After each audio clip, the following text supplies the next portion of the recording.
নাগরিকদের ভূমি সেবা বিষয়ে সচেতনতা বৃদ্ধি এবং সেবা সহজলভ্য করতে আজ থেকে সারা দেশে শুরু হচ্ছে ভূমি সেবা মেলা 2026। সেখানে বক্তব্য রাখছেন প্রধানমন্ত্রী তারেক রহমান। আমরা সরাসরি চলে যাচ্ছি সেখানে।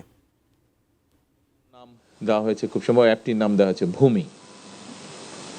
সম্মানিত উপস্থিতিবৃন্দ, আমি মনে করি ভূমি জমি ব্যবস্থাপনা যত বেশি আধুনিক এবং প্রযুক্তি নির্ভর করা যায়, জমি সংক্রান্ত বিরোধ সম্পত্তির পথও খুব সম্ভবত তত বেশি সহজ হয়ে যায়। জমি ব্যবস্থাপনার ক্ষেত্রে অনলাইন সুবিধা নিশ্চিত করায় আমি ব্যক্তিগতভাবে বিশ্বাস করি জমি জমা সংক্রান্ত দুর্ভোগ অনেকাংশেই লাঘব পাবে। একই সঙ্গে জমি জমা সংক্রান্ত বিরোধকে কেন্দ্র করে ভূমি অফিসগুলোতে মধ্যস্বত্বভোগীদের দৌরত্ব কমবে ইনশাআল্লাহ। চলমান এই ভূমি সেবা মেলা আধুনিক ভূমি ব্যবস্থাপনা এবং নাগরিকদেরকে নিজেদের দায় দায়িত্ব সম্পর্কেও আরো সচেতন করবে।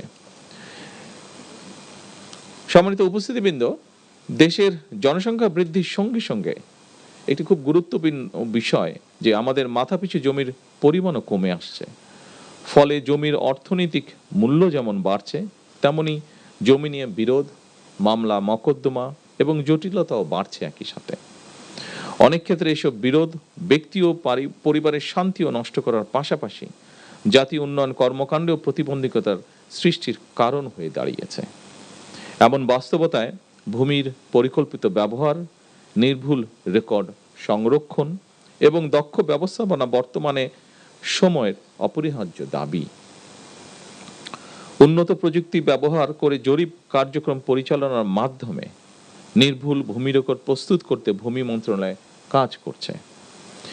একই সঙ্গে ভূমি প্রশাসনের প্রায় সকল সেবাকে ডিজিটাল প্ল্যাটফর্মে নিয়ে এসে নাগরিকদের জন্য সেবা গ্রহণকে আরো সহজ, উন্নত প্রযুক্তি ব্যবহার করে জরিপ কার্যক্রম পরিচালনার মাধ্যমে নির্ভুল ভূমি রেকর্ড প্রস্তুত করতে ভূমি মন্ত্রণালয় কাজ করছে।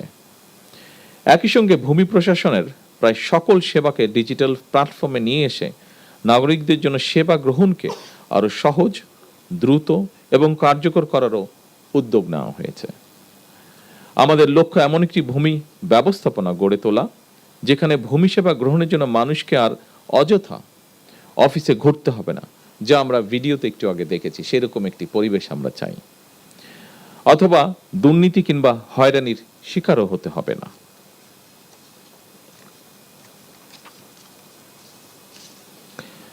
সম্মানিত উপস্থিতিবৃন্দ, দেশের ভূমি ব্যবস্থাপনাকে আধুনিকায়ন করে জমি জমা সংক্রান্ত বিষয়ে জনগণকে সহায়তার লক্ষ্যে সারা দেশে ভূমি সেবা মেলা আয়োজন এবং ভূমি ব্যবস্থাপনাকে আরো এত কম মরিচ এতটুকুতেই পূরণ করতে যাচ্ছে ইনশাআল্লাহ।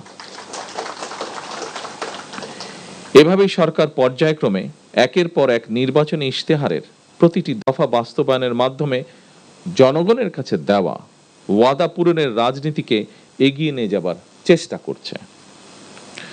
শুধুমাত্র জমি জমা সংক্রান্ত বিষয় নয়, প্রতিটি ক্ষেত্রেই জনবান্ধব কর্মসূচি নিয়ে সরকার জনগণের কাছে দায়বদ্ধ থাকতে চায়। কারণ দীর্ঘ ১.৫ দশকেরও বেশি সময় ধরে ফ্যাসিবাদ শাসন শোষণের জাতাকলে পৃষ্ঠ দেশের জনগণ বর্তমানে রাষ্ট্র এবং রাজনীতিতে তাদের অধিকারের প্রতিফলন দেখতে চায়। এ কারণেই বর্তমান সরকার রাষ্ট্র পরিচালনার প্রথম সপ্তাহ থেকেই নির্বাচনী ইশতেহার এবং জুলাই সনদের প্রতিটি দফা পর্যায়ক্রমে বাস্তবায়নের দিকে মনোযোগ দিয়েছে। সম্মানিত সুধীবৃন্দ, সারা দেশে বিভিন্ন পর্যায়ের আদালতগুলোতে দেওয়ানি এবং ফৌজদারি সব মিলিয়ে খুব সম্ভবত ৪৭ লাখেরও বেশি মামলা বিচারাধীন রয়েছে। এর মধ্যে জমিজমা সংক্রান্ত মামলার সংখ্যাই বেশি। সুতরাং এই মুহূর্তে সরকারের সামনে প্রধান প্রায়োরিটি হচ্ছে আদালতে বিচারাধীন মামলা দ্রুততম নিষ্পত্তি। তবে প্রচলিত আদালতের বাইরেও জমিজমা সংক্রান্ত বিরোধ নিষ্পত্তির জন্য গ্রাম আদালত কিংবা অল্টারনেটিভ ডিসপিউট রেজুলেশন এডিআর অর্থাৎ বিকল্প বিরোধ নিষ্পত্তির মতন আইনানুগ ব্যবস্থার মাধ্যম অবলম্বনের দিকেও জোর দেওয়া জরুরি বলে আমরা মনে করি। এতে একদিকে বিরোধ নিষ্পত্তিতে যেমন অল্প সময় লাগবে, অপরদিকে অনেক ক্ষেত্রেই বিরোধ হয়তো শত্রুতায় রূপ নেবে না। বিকল্প বিরোধ নিষ্পত্তির ক্ষেত্রে আলবার্ট আইনস্টাইনের একটি তাৎপর্যপূর্ণ উক্তির কথা আপনাদের সামনে আমি তুলে ধরতে চাই। তিনি বলেছিলেন, peace cannot be kept by force, it can only be achieved by understanding. বিশেষ করে জমিজমা সংক্রান্ত মামলা বা দেওয়ানি মামলাগুলো পর্যায়ক্রমে নেগোসিয়েশন বা আলোচনা,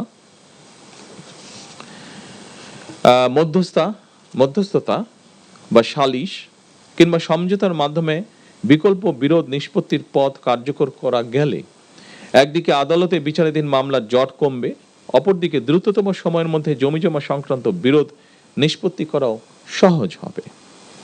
সম্মানিত উপস্থিতিবৃন্দ, জমি বা ভূমি শুধু এক টুকরো সম্পত্তি নয়, বরং মানুষের জীবনে এটি এক ধরনের নিরাপত্তা, নির্ভরতা, অর্থনৈতিক স্থিতি, জীবিকা এবং ভবিষ্যতের ভিত্তি। এই উপলব্ধি থেকেই জমি ব্যবস্থাপনাকে হয়রানি ও দুর্নীতিমুক্ত করার অঙ্গীকার নিয়ে জনগণের দোরগোড়ায় রাষ্ট্রীয় সেবা পৌঁছে দিতে বর্তমান সরকার কাজ করছে। আমি ভূমি মন্ত্রণালয় মন্ত্রী থেকে শুরু করে এই মন্ত্রণালয়ের সঙ্গে সংশ্লিষ্ট সকল কর্মকর্তা এবং কর্মচারীদের দৃষ্টি আকর্ষণ করে বলতে চাই, সেবা প্রদান জনগণের প্রতি করুণা নয়, বরং জনগণের সেবা নিশ্চিত করা আমাদের দায়িত্ব বলেই আমি মনে করি। আমাদের লক্ষ্য একটি হয়রানিমুক্ত, প্রযুক্তি নির্ভর এবং নাগরিক বান্ধব ভূমি ব্যবস্থা প্রতিষ্ঠা করা, যা দেশের টেকসই উন্নয়নকে আরো ত্বরান্বিত করবে। উপস্থিত সুধীবৃন্দ, কৃষি জমির অপব্যবহার সম্পর্কে আমাদেরকে অবশ্যই সতর্ক থাকতে হবে।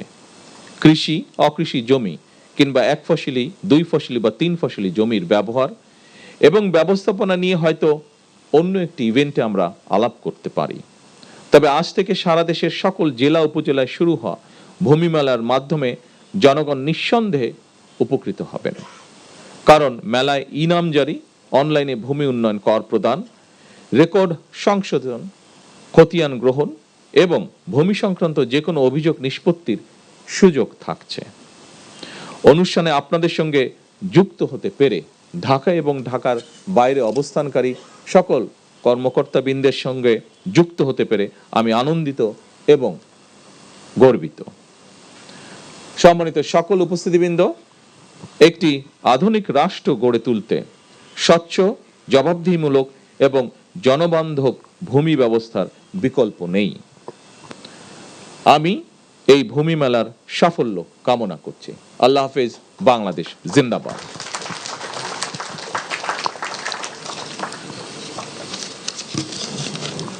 মাননীয় প্রধানমন্ত্রীকে তার প্রেরণা সঞ্চারী দিক নির্দেশনামূলক